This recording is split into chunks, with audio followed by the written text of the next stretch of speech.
Live via Skype, it's a DB&J Wrestling Podcast. I'm your host, Turnbuckle Jim, and with me is the mighty genetic to my Shawn Michaels.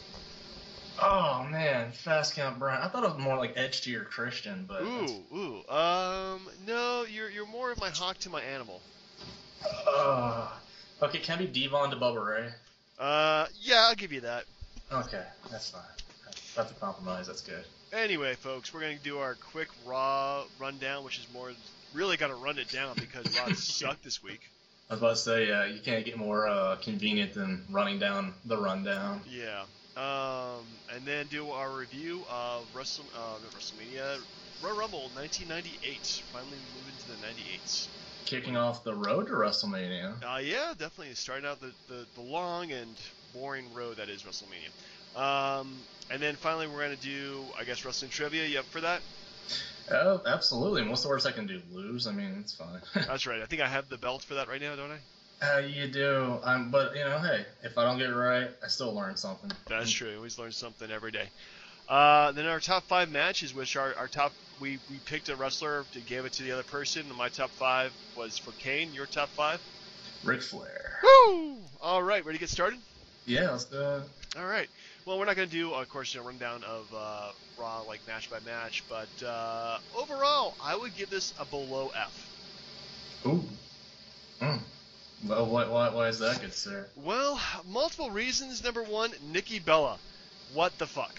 Seriously. I love Brie Bella versus Stephanie because Stephanie is an evil, evil bitch. Nikki just comes off as being, I don't even know, like a puppet at best. She was just a horrible, like, you know, oh, Brie crashed my car. Ooh, Brie cheated on the exam or something like that. Ooh, Brie still my boyfriend. Just shut up. You know, this is how you want to book them? This is terrible. I don't watch Total Divas, and there's a reason for it, because I don't want to see this kind of bullcrap happening every single time. The wrestling was horrible. The matches are predictable. They have gotten so freaking lazy. Like, the Raw after SummerSlam was phenomenal, and these last two have just been kicks to the nuts. I could not agree more as I'm adjusting my volume, so I apologize for the other noise you might As hear. I'm yelling in your ear, because I'm so pissed off that they just suck with their booking. Damn it, slobberknockers. Damn it. No, I don't... Oh my god, barbecue sauce! Barbecue sauce! I don't think the Bellas thing, the premise is bad. I just think that they're pressing on it, like, okay, we're in this position, let's not suck, but then the more they think about it, the more they're going to suck. Like, I just feel like, because, I mean, obviously, when it came to, Brie, when Brie fought Stephanie, that was fantastic. That was great. And it should have been focused more on her because, you know, wife of Daniel Bryan, she could be the B-plus diva, and then you try to give her the Daniel Bryan type of push, and see what happens there. Where, like, she gets a shot against, like, crazy Paige down the line or something, instead of giving the shot to Nikki because she's working for the Authority now. Yeah. I don't know, but I do have a quick question for you. So, what is the deal with, like, the Wyatts jobbing now, and then Mark Henry and Big Show being a tag team, yet Mark Henry is also fighting Rusev? Yeah, I honestly do not know. Like, they're booking for the Wyatts in the last, even for Bray Wyatt, it's been pretty bad. So, yeah, I would say that they really have lost focus of who they want to push. They're putting together the Big Show and Mark Henry together for whatever reason. I don't know. They're two big hosses. Let's have them fight. And then, you know, there's a black guy that apparently Rusev hasn't beaten up, so let's go have him fight freaking Mark Henry. Yeah, it's just gotten lazy and sloppy, and it's like I think, honest to goodness, they're going to be on, like, some kind of holding pattern until, like, probably Survivor Series. With the Wyatts? No, the company as a whole. I mean, really, last year, do you remember the atrocious stuff they had after SummerSlam? That was Daniel Bryan versus Randy Orton. Well, I mean, it set up the Authority, and it set up Daniel Bryan's, screwjob kind of continuation push to WrestleMania. But, yeah, I don't know. I sort of feel like they're just so used to writing for short periods of time between pay-per-views that when there's that gap, they don't know what to do with themselves. It's like what they're like. We're 3 weeks away from Night of Champions, and they're like, Yeah. what are we gonna do for 3 weeks? Lesnar's not gonna show up. Cena's giving us the same crap. What are we doing with Randy Orton? Is Roman Reigns fighting Orton or Seth Rollins? We don't know. Yeah, really their biggest feud right now is Ambrose versus Rollins, and having Ambrose off the program for 3 weeks is going to hurt them. Yeah, then is he like filming a movie or something? Something like that, and I'll go watch it because it's Ambrose, and Ambrose is awesome. So I will give you that, sir. The only thing that I don't understand, like, so there's more stuff, like, so they're building up Cesaro to feud with Sheamus over a belt that no one cares about. Damian Sandow is now Miz's stunt double. I like that. I think that's only one of the few things that are actually really good. As long as it keeps him employed, I'm fine with that. But why are they still building up Jack Swagger just so he gets one more match with Rusev and loses again? I don't get it. Well, because you got to believe he's going to beat Rusev. Oh, speaking of that, good call. Like, they made their returns after like being forever off TV. Him and Adam Rose. Yeah, Adam Rose made an appearance today. That was kind of weird. Yeah, but like, who's in the bunny suit? Like, who was like that bunny suit? The bunny guy went off on Heath Slater. Yeah. I think it's probably what's his face from Nexus?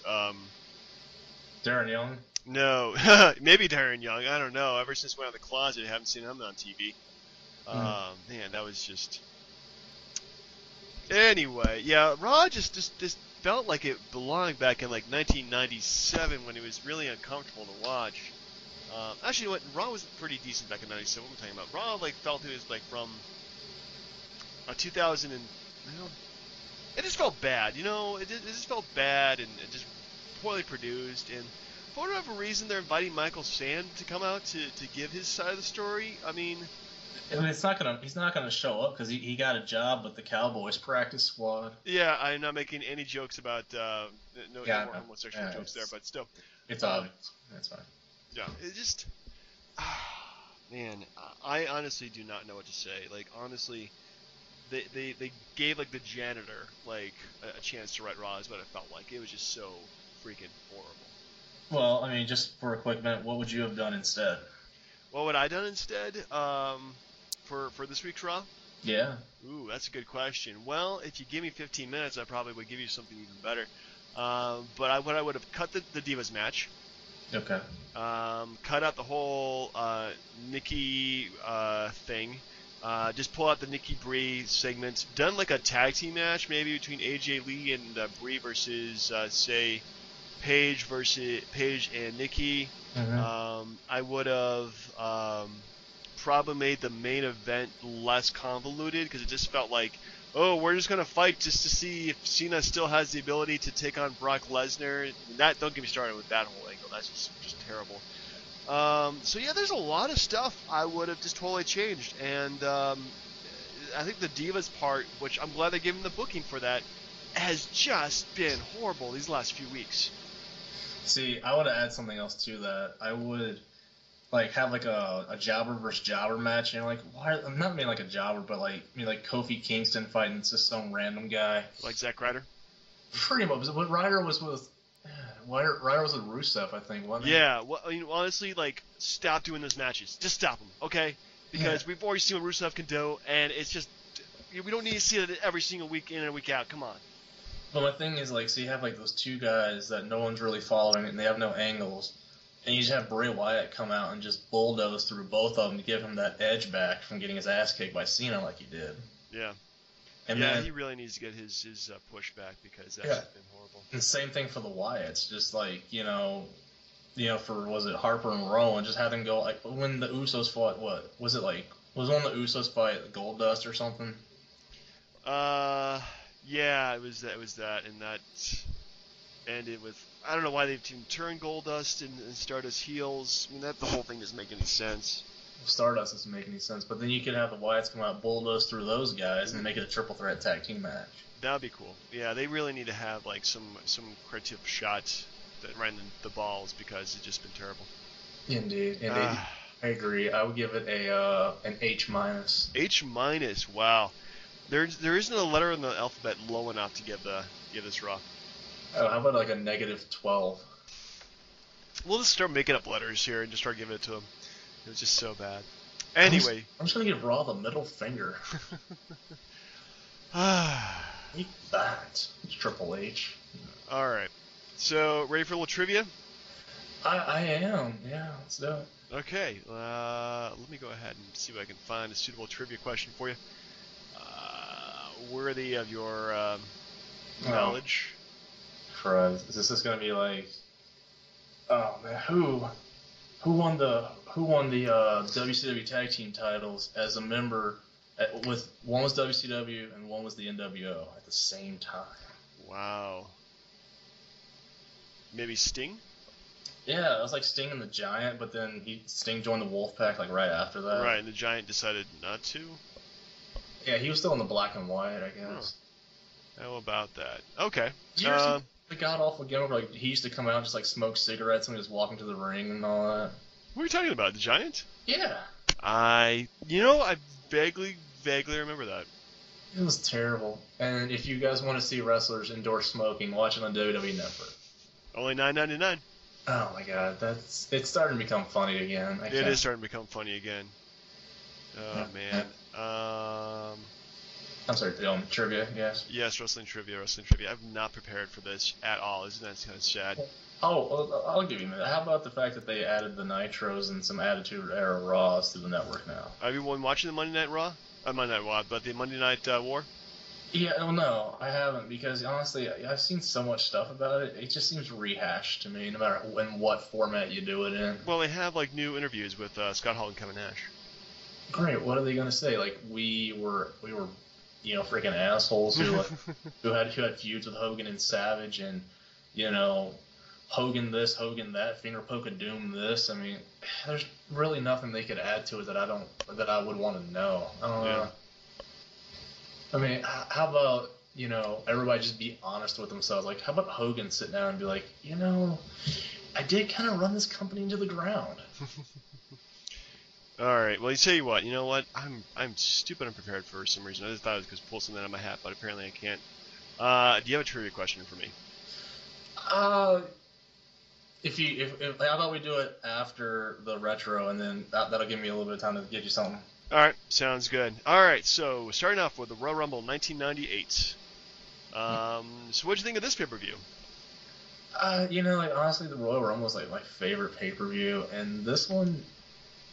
It lived up to it, but the only thing I'm disappointed with is not for the pay-per-view itself, but just I wish that I had seen the Raws leading up to it, for the simple fact that everybody was gunning for Austin, and I'm not really sure why. Yeah, he was kind of the marked man during this whole pay-per-view. Because, Stone Cold Steve Austin was given a massive push, since WrestleMania the previous year. So I remember, he had, a feud with the Nation, had a feud with pretty much everybody. Everybody kind of saw him to be the marked man in this, so it did kind of make him to be the number one target. And I really want to go back and actually, watch Raws surrounding this, but I do remember that there was a lot of just chaos. And he could, show up anytime and just whoop your ass. That was his thing. He, pretty much... gave a stunner to everybody in the company. Yeah, I remember when I was a kid, people were telling me, did you see it? See what? You see when Austin gave Farouk the stunner on his truck or something? Or I think he gave stunners to the whole nation on the top of his truck. Yeah. I was like, this is ridiculous, man. Yeah, it was getting kind of ridiculous and over the top, but it was also the beginnings of the Attitude Era, where there were no rules. Indeed. All right. Well, the first match is Vader defeating the artist formerly known as Goldust, who had a freaking thong on outside of his outfit. Yeah, the blue hair before me either. Yeah, it didn't work for me at all. Anyway, I thought this was a decent opening match, but it's kind of glad this feud's over with, Yeah, I kind of thought I was a little disappointed just because I kind of thought maybe. If they were trying to do something different with Goldust, that he would get the win, because who really cares about Vader in 1998? I don't know. Like he just seems like sort of like LOD kind of behind the times. Yeah, Vader was around like early '90s, really destructive guy in WCW. When he was brought in to be the monster in WWF, he didn't really work out. But yeah, at this point, it's just like he's just there. He's a face now. Go figure. Well, I think he would have done a lot better if it weren't for that SummerSlam match with Shawn Michaels. That kind of didn't do him any favors with the company. Yeah. But anyway, I like this match. I thought it was pretty decent. Moving on, we have mini wrestlers.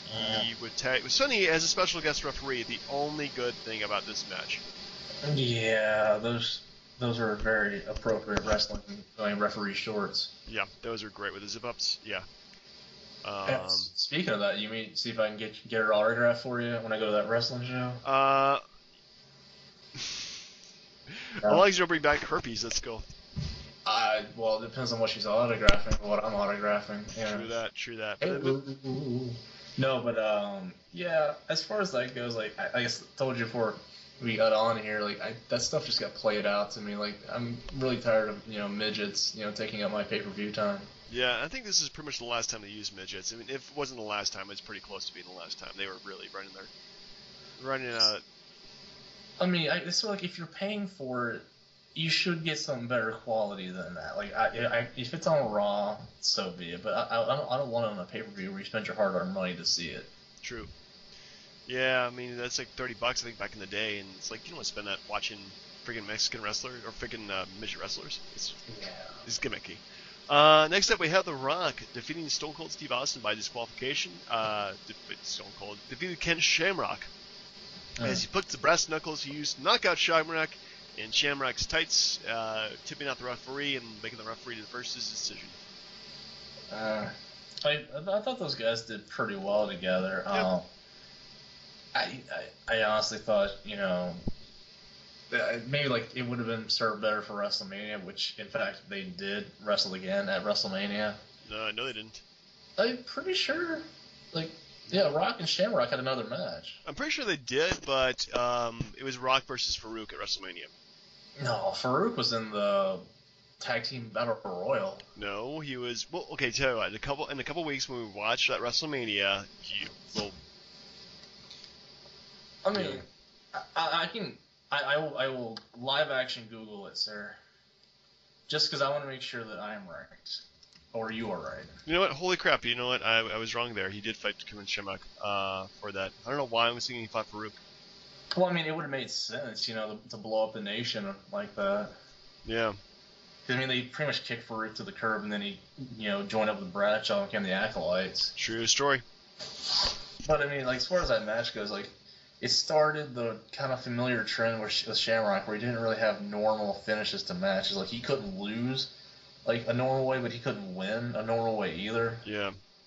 Sort of you're not that important, guy. Just be like the rest of us. Yeah, poor Shamrock. He did his best. He really did.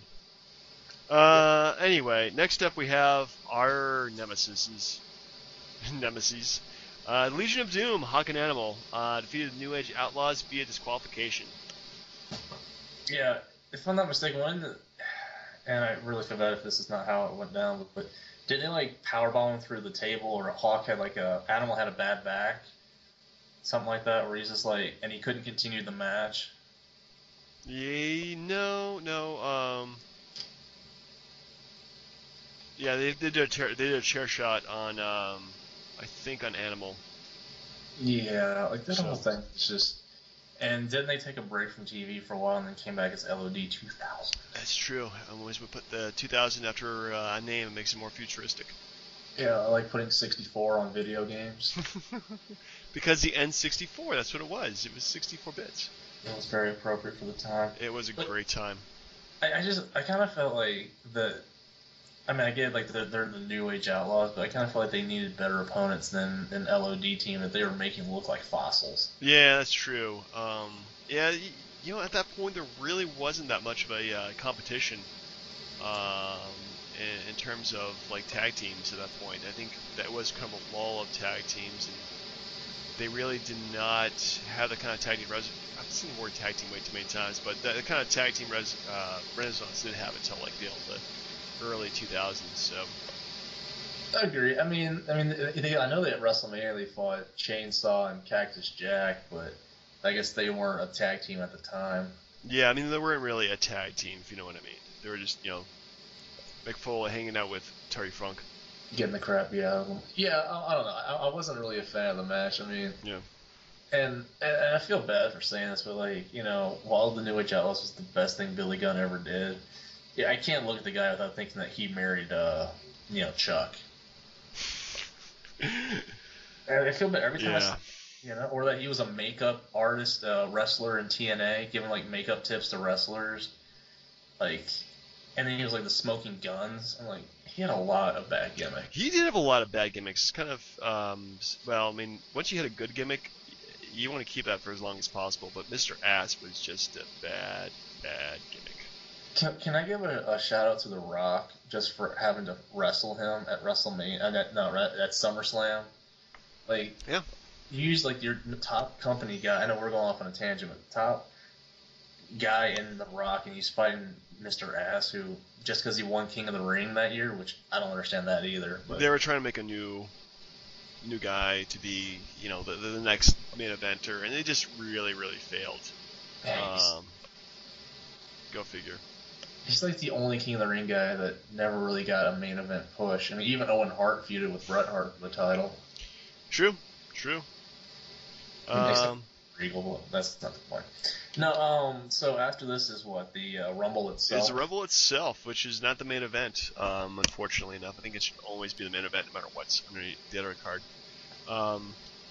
We have Stone Cold Steve Austin winning the Rumble, being the 24th man enter, and last eliminating... The Rock. It was The Rock, yeah. Oh, very well. The Rock was actually the last one in there, and tell you what, he was pretty much there's always that one guy who shows up at the beginning, wrestles majority of this match, and that was The Rock, and The Rock was really being put into a bigger and bigger spot every time he was on pay-per-view. How about the fact that he came off wrestling Shamrock for a good chunk of time, and then was in the Rumble for a long stretch? Yeah, he really worked his butt off. People always say The Rock was pretty much given everything he had, but no, he freaking worked his way up after being given everything initially. But yeah, there was definitely. I was entertained by the Rumble. I don't think it was probably the best one they've ever done, but definitely not the worst one. Definitely a good. One good thing about the Rumble is always a good picture of their roster, or what guys they have in the company at the time. And yeah, you look at this and it feels very late '97, early '98 in terms of their roster. I mean, you had to, but does it really show a lot for how high they thought of people? Because Bradshaw was in the match for over 40 minutes. Yeah. Yeah, he was there for a while. He was a guy they was trying to find a push for, but they never did. And then what about Mick Foley being Cactus Jack, Do You Love, and Mankind? That was just clever. It's cheating, but clever, because he gave him 3 different gimmicks in that thing, so. Yeah, but you kind of knew, I know Stevie Richards was there at the time, I think. Why not just have, him stay in as one of the guys, and then, the next time he's going to come out, he's like, ah, crap, and then he, goes and changes, and then, he's and then he comes back, and then at the end, it's just him wrestling himself. I don't know. It's dumb. That's ridiculous, man. Come on. It'd be I don't know, but think about it. He's got 3 different characters. Who goes to WrestleMania? I don't know, but it never happened. But yeah, everybody was paying attention to Austin. I like how he snuck in through the other side and knocked out Mark Merrill right away. And what was with Honky Tonk Man being in the match? The Honky Tonk Man, I think, actually has the record for being in the most Royal Rumbles, and they wanted to just kind of throw him in there. Oh, you mean at the time, right? I believe so. I'm pretty sure Kane has that record shattered, I think. Well, I'll tell you what. That'll be a trivia question for the night. Who has the most Royal Rumble appearances? It's got to be Kane. It's got to be. Are you looking this up? Or? I am looking this up. So you think Kane has been in the most Royal Rumbles of all time? Well, you got to include that he was in there once as Isaac Yankem. Then he was in there as Fake Diesel. Mm-hmm. Kind of Glenn Jacobs. And then from 99 up through this year, he's been in every Rumble. I swear to goodness, the man is injury-free. You are correct, sir. He had 17 appearances. And not one win. That's like Shelton Benjamin in Money in the Bank. Just always shows up and never wins it. All right. All right. We're going to do 3 parts here. Second part. Who was the number 2 in terms of Royal Rumble's enter? That's Rikishi? That's a no. Damn. Oh, shoot. Is it like really, really obvious? Yeah, it's pretty obvious. Shawn Michaels? You are correct. Okay. Ding, ding, ding. And question number 3. Okay. Who has spent the longest cumulative time in Royal Rumbles? That, I want to say Stone Cold. You are wrong. Damn. Well, it's definitely not Kane, because he averages like, 5 minutes apiece. Rey Mysterio? I'm cool if I'm wrong, but I thought it was Rey Mysterio. Alright, the winner of that would be Triple H. Really? Yep, with 3 hours, 51 minutes, and 32 seconds spent in the Royal Rumble.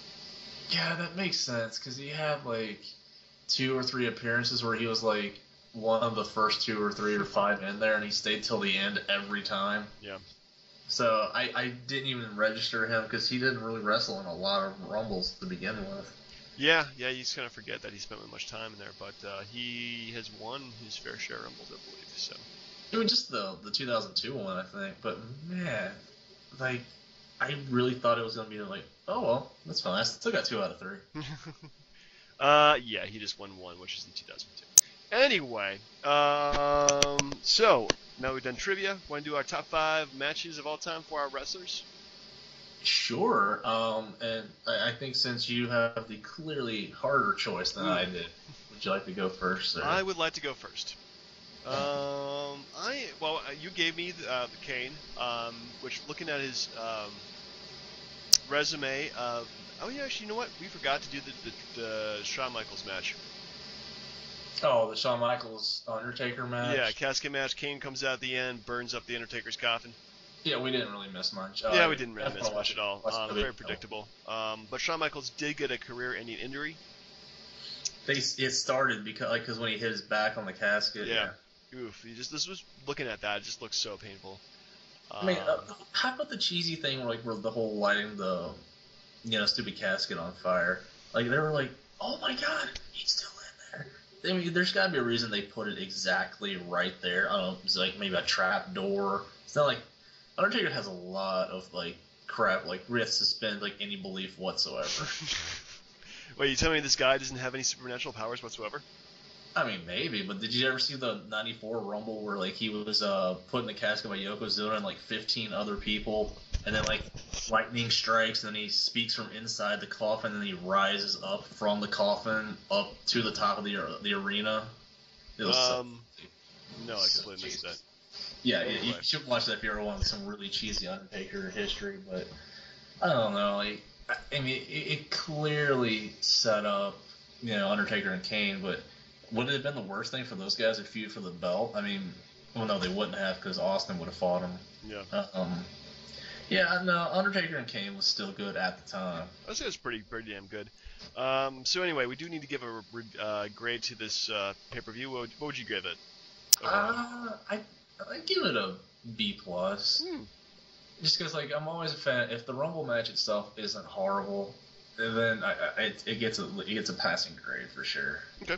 Well, yeah, I would give it a solid B+. I say there wasn't really any like outstanding matches. The Royal Rumble was good, but overall, I say except for the mini wrestlers, everything was pretty decent. Can we give Michael Cole a shout out for trying to get an interview with Mike Tyson about Stone Cold? Yes, we can, because back in the day he had balls. Like, I like you, I like Mike Tyson, Stone Cold. Terrible Mike Tyson, but it's like, he's like, I eat your children. I bit his ear off. Yeah, anyway. Moving on, so you gave me Kane. Yes, as sir. a propos. Really, the jobber to the stars. Man, he really has been in a lot of matches where he's just not the winner. He comes off being very strong, but just doesn't win. But my number 5 is, of course, I usually pick a recent match. I went with Kane versus Daniel Bryan from the pay-per-view after WrestleMania. Boo. Sorry, go ahead. Yeah, I mean, the booking sucked. Is like, okay, now all of a sudden you're going to be the the number 1 contender, and they really should pick someone maybe like Randy Orton, maybe. But for what they did, I think they actually came across and gave a really good match. And that was at Extreme Rules of the pay-per-view, 2014. Do you believe anything with the? Did any of those tombstones on the ring steps have anything to do with Daniel Bryan's neck injury, or was it already there? It was already there. Okay. I'm pretty sure what he had was degenerative. It wasn't a traumatic thing. So. Well, I'm not saying like he directly caused it. I didn't know if it didn't help matters any. I don't think that. Yeah, I think pretty much at this point, everything that wrestlers have is mostly degenerative and not actually traumatic injuries. Yeah, I could see that. That is a good choice there. That's a good choice for a leadoff match. Yeah. But yeah, I mean, it was a really good match. I mean, they Daniel Bryan, I think, is always putting his A game up every single match, and Kane really had a difficult position, and he had to do a match with essentially the best wrestler in the company, and held his own. Took some sick bumps. Then the day, of course, Daniel Bryan won, but I think Kane definitely the Demon Kane looked freaking awesome. And yeah, I mean, he delivers even though he's like in his upper to late 40s. 47. Yeah, he's doing pretty well for being in the company over almost 20 years now. Yeah, that's pretty damn good. I mean, in 14 years or something like that, if I look that as good, then yay me. I just wish he had better title runs, and never mind. But yeah. So I had the Nature Boy. Woo! Ric Flair. Thank you. I tried to go with less obvious matches, so I went with, and surprise, surprise, but this is a shout out for the commissioner here, and it was Ric Flair versus Carlito, and it was for the Intercontinental title. It was at Unforgiven 2005. Now it sounds weird, but like, why would you care about a 56-year-old Flair, getting a title? There's a running gag, and I don't know if you remember it, but like for Flair matches, where anytime he went to the top rope, the guy would always somehow find a way to get Flair and throw him off and like down to the mat. It was like a running gag. Like, he never went to the top rope and actually landed anything on anybody. True. He always embarrassed himself like that. Yeah, but in that match, he finally got up there and did it, and the crowd went nuts. And he beats Carlito and becomes the oldest Intercontinental Champion ever. And keeps the belt for no reason, I guess, until Shelton Benjamin gets it back. But I thought those guys did pretty well. I thought the fact that, Flair finally got his top rope move. And, I mean, it was just one more belt to add to his resume. I really had no problems with that. Yeah. No problems at all. All right. So my number 4 was Kane versus Undertaker's SummerSlam 2000. Surprise. Well, it wasn't really a match. More, it was just like a brawl between these two guys. And really, it's really, I mean, took these two guys together. It's not a technicals wrestle fest. It's pretty much punch, throw you around, punch. It's professional wrestling at its best, and really that's what it was. It was unique. It was the first time that Kane's mask had been removed too. Yeah. But as we see, that's really nothing special. But still, I think it was overall a very well done match. Very short, very sweet, very violent. I'm not trying to give away the rest of your list, but I'm hoping that's not the only Undertaker-Kane match you got. We got a few more of them to go. Okay, I was about to say, because that was not the best one of the bunch. But it was good. But I'd put it above maybe the WrestleMania 20 match where he came back. God, that was horrible. Yeah, and but Paul Bearer jumps around too much. Yep. No, yeah, that was really good. I like that choice there. Yep. But so number 4, it was like just a 2-parter, but it was just more for the symbolism and not much more for the match itself. But It was Flair versus Sting, and it was to begin like the first Monday Nitro, and then the closed Monday Nitro when Vince bought it. Ooh. I thought like because they had been rivals for like a long time before that, obviously, fighting for the title. I think Right. Sting won his first title from Flair in 1990. Sounds about right. Yeah, and then they fought for the U.S. title to open up Nitro, and then they fought one last time to close it out. As a request from Shane McMahon, if I'm not mistaken. But I just thought just for the symbolism, like the fact that they were the symbols of WCW, even though Flair won the WWF title, they were WCW, and that they're the ones who should have ended it like they did. I had no problems with that whatsoever. Yeah, that was definitely a good way to end the show. Was by having them versus each other. Good bookends, and man, that makes me very sad that there's no more Monday Nitro. Oh, but there is. Oh, that's right. I could be at home watching that instead of the garbage they show us on TV. Yeah, honestly, and just real quick, I really have a hard time watching anything before the NWO because I feel like it's just Hogan just running crazy. Yeah, I never watched it myself before Hogan showed up, but I mean, it definitely makes you want for more NWO, I guess. Mm-hmm. Anyway, so my number 3 was Kane and Undertaker Inferno match. Ooh, was that not Backlash? Wasn't it like? It was the one after WrestleMania. I think that was Unforgiven. Unforgiven, yeah. Yeah. Pretty much the rules of the match is you set the other guy on fire. So yeah, that was. Yeah, I mean, it was this crazy gimmick match, and again, those two guys fighting each other. It's nothing pretty, but man, is it awesome. Yeah, I'm not really sure. Like, I thought those Inferno matches were just kind of ridiculous to me because, like, anytime you did like a regular slam, like the flames just jumped up, like, like it kind of oversold the simplest of moves. Like, yeah, I get it. He did a leg drop. What? I don't know, but I mean, and you knew that if any one of the two was going to get lit on fire, it was the guy who apparently Undertaker set on fire in a basement when they were kids. Oh, the irony. Yeah, so they're pretty much endorsing, like, hey, I set you on fire once, I'm going to do it again. Why not? I already did it to your parents, right? Oh, man, what a bummer. Alright, so my number 3, good sir, is Ric Flair and Triple H from Taboo Tuesday in 2005. Oh. Like Triple H had just come back from like a couple months off after jobbing at Batista for like 3 straight months in like title matches. Right. And he had come back and Flair was still there, but Evolution had completely broken up by that point. Yeah. But he needed, like, people were starting to cheer for him, so he wanted to try to get some of that heat back. So he turns on Flair, bloodies him up. It kind of sets up the John Cena feud because Cena gets in his face about it, but it teases it, and then they start having, like, I think this was like a steel cage match if I'm not mistaken, and like they just beat the living crap out of each other. They're both bloody. Sledgehammer was in there.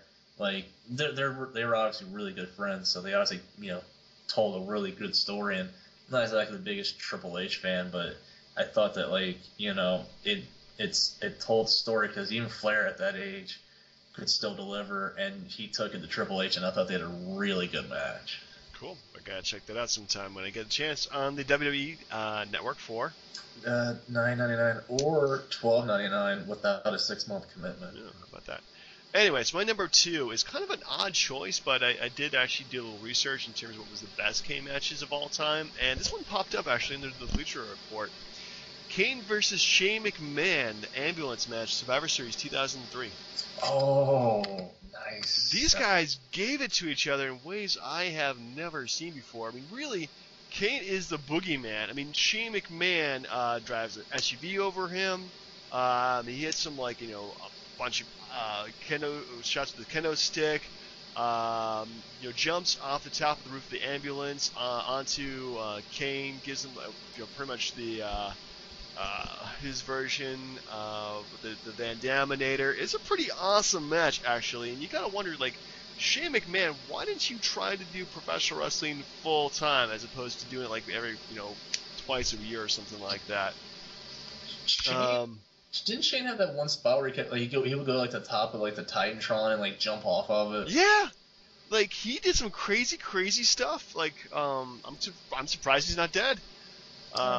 I'm happy for that. Yeah. But pretty much his match ended when like Shane McMahon threw everything he had at him, and Kane just kept on going up and coming up and coming up, and just took Shane McMahon and threw him against the ambulance like a rag doll and threw him inside, and then that was the match. I mean, it was. This is pretty much the only match on here that Kane has won, but man, he like beat the crap out of poor Shane. Yeah. One quick thing about this, they botched this in a way for me because they made like when Kane finally had his mask come off and he's like, oh wait, he wasn't burnt. That's one problem. Mm-hmm. And then Plastic surgery. He was so over at that point. It's like that monster heel. Yeah. But then when he, instead of getting a title match against Triple H that he was supposed to, he just sets JR on fire, gives a tombstone to Linda McMahon, and then has a really good feud with Shane. Except for the part, if you remember, where he kind of like handcuffs Shane to like the ring post and then like tries to like electrocute his nuts with like a car battery. That was an awkward time for all of us. Yeah, he's like, I mean, why couldn't he have just used the jolt to get Katie Vick out of the casket, right? Oh, dude, too soon. Sorry, but no, like Kane was so over as that monster heel that like. Came out with the shackles or chains on, had the towel over his head, like scared the crap out of people. Like he was legitimately a badass at that point. Pretty much, yeah. I completely endorse that one, 100%. I like that. That's a good call, sir. Yeah. Number 2, this one's an obvious one, but mainly because I'm not really a fan of the guy, but I went with it anyways. The retirement match, wink, wink, from WrestleMania with Ric Flair and Shawn Michaels. I mean, like. Flair was kind of like, complaining like he wasn't getting any, action, and then they did the whole thing with like the next time you lose, you retire, and he had some pretty good matches with like Kennedy, MVP, like he had a couple matches with a couple other people, but like he wanted Shawn Michaels, and I mean the fact that he went into the Hall of Fame the night before the match kind of sealed his fate anyway. Like even if you thought Flair had a chance, that kind of sealed it right there. Indeed. But, I mean, like, the match was very, very, very well done. I thought for that being supposedly Flair's last match, that it was, like, the best match that I'd seen from him in a long time up to that point, and Shawn Michaels had a lot to do with it. Cool. Yes. All right, well, my number 1 match. No. Kane versus The Undertaker in a regular match at WrestleMania 14. Oh, the no-sell. The no-sell match. Pretty much is the first time I think I've ever seen a big match where Undertaker gave not once, not twice, but thrice tombstone pile drivers to Kane just to put him down and win the match. So that was like, holy crap! Like this is what it takes to beat somebody like Kane. That was pretty awesome to me. I actually didn't go back and watch this match again. I probably should have. It might have been lower on my list, but I think just nostalgia value. It was the first time a Kane had lost, but it showed like you can beat the guy, but it's gonna take you a lot to beat him. Yeah, I kind of felt like if Undertaker was gonna lose anywhere before he did, that this would have been the match to do it, just because I thought Kane needed a bigger momentum push, and like I thought. Like him getting over on Undertaker would have sustained the feud a little bit longer, and it would have made him look a lot more legitimate. I think. Yeah. Because you build him up this unstoppable monster with all this fake lightning and all this stuff in the graveyards, and then like, well, it did take a couple more tombstones to get the job done. I don't know what you think, but I thought Kane should have won that match. I think pretty much either one, but Kane is, at that point had been sealed as being a top heel for as long as he's going to be in the company, and let's face it, he's still going strong. Yeah, I mean, the fact that he lost that match and then the next match, and then he ended up getting a girlfriend and teaming up with X-Pac. The booking hasn't been 100% with him, but it's been pretty strong. Yeah, that's just true. But as far as like great matches for him, that's definitely on the list. Oh yeah. I maybe would have chose his matches with Edge in 2010. I'm kidding. Yeah, you suck. Yeah, well, speaking of that guy, my number one match. Believe it or not, I was like searching for. I was like looking through all the Flair matches. And I'm like, I need a Flair match where it's like kind of unique, kind of special. Boom, Flair versus Edge. This is a Monday Night Raw match, like January 2006. It was a TLC match for the WWE title, and it was Flair's first ladder match. Like, you'd been wrestling for like what, 33, 34 years at the time. Something like that, yeah. And that was his first ladder match. It was on Raw against Edge for the title. They had already had a feud at the time for like the Intercontinental title, which was weird because I don't know if you remember, like Flair got in some like like he got arrested for like some kind of like vehicular issue, and like he literally couldn't talk on Raw at all because like he was like legally bound to not say anything about it. But like Edge would come out and like show the road rage incidents and like talk crap about it. But they had already had a feud going. But like the fact that like in the 3 or 4 weeks that Edge had the belt, which he should have had it longer, like him and Flair delivered a great match. And you think at 57, Flair in a ladder match, it's insane. He went on to do Money in the Bank at WrestleMania that year too. But I thought it was absolutely nuts. But like they delivered. Flair made Edge look like $1 million just so he would give the belt right back to John Cena. However, I thought, like, again, for a guy being that old to be in his first ladder match, they did a really good job.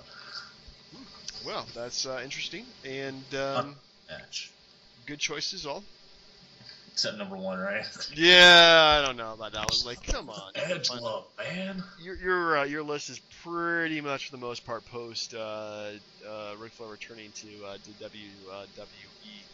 But, well, like it's hard because like his like okay, if you go through the Nitro stuff, like when did he not job to I don't know like to Hogan, or like he had some matches with like Piper or Mongo or Kevin Green. I mean, there wasn't a whole lot to hang your hat on. I mean, maybe like his Rick Rude stuff, or his like Sting stuff, or Vader, maybe. But there wasn't a whole lot of Nitro stuff you could hang your hat on for Flair. All right then. Well, so we continue giving each other wrestlers to do a top 5 list, or if I may mix it up a little bit.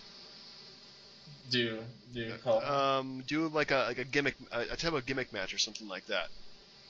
Didn't we do that already? I think we did our top 5 gimmick matches, but we didn't actually do like specific matches themselves. Judy Bagwell in a pole match, huh? Ooh, well, we could do that. But anyway, if you want to give me a wrestler or a concept or something like that, and let's we do a top 5 list. I don't know. I mean, if you want to go with gimmicks, we can do that. I mean, if you want a wrestler, I've got one. Oh, I want a wrestler. That's fine. Whatever you want to give me, man. Whatever you want to give me. I got one ready for you. This one's a little bit easier. Well, not as obscure as Kane. Mick Foley, sir. Ooh, good choice. Though actually, that's going to involve some watching this weekend. Looking at some of his best matches because you know what, I love me some Mick Foley. Mm-hmm. That man is a renaissance man. Except for when he does those ice bucket challenges. Didn't see the video. Never happened. It's horrible. All right. Well, I see you, Mick Foley, and I raise you top 5 matches involving 3 or more wrestlers on each side. So team matches, War Games, Survivor Series. Oh, very well. That's well done, sir. I thought you were going to go with like Akeem the African Dream, but this works. Well, if you want to do Akeem or One Man Gang, or as I like to call him, that guy. Yeah. Yeah, I'll pass. But I like your matches, and I'll do that. All right, top 5 team matches. All right, I have Mick Foley's top 5 matches. Man, this is going to take forever. Mm-hmm. Or maybe 5 minutes in Google. I mean, I would like if we could try to keep the stuff that people could actually watch. I mean, I don't know if you want to like his match with Vader where he lost a piece of his ear in Germany or something. I'm not gonna. That's not a top 5 match for me. Well, Hell in a Cell with Undertaker. Oh yeah, that was so good. Or maybe like his Royal Rumble 2000 with Triple H, or 99 with The Rock. I mean, the Super Bowl halftime show with The Rock, or That was great. The empty arena match. Like, That was genius, pure genius. I'll see what I can find. All right, sir. All right, well, for the DB&J Wrestling Podcast, this is Turnbuckle Jim. Fast Count Brian, we will always miss you, Chair Shot. And actually, the detectives are already out looking for Chair Shot, so we're working on it. Are these the same detectives that tried to find the real Undertaker? There was no real Undertaker. Anyway, Liam Neeson's corpse is working on it. All right, guys, we'll see you next week. Take it easy.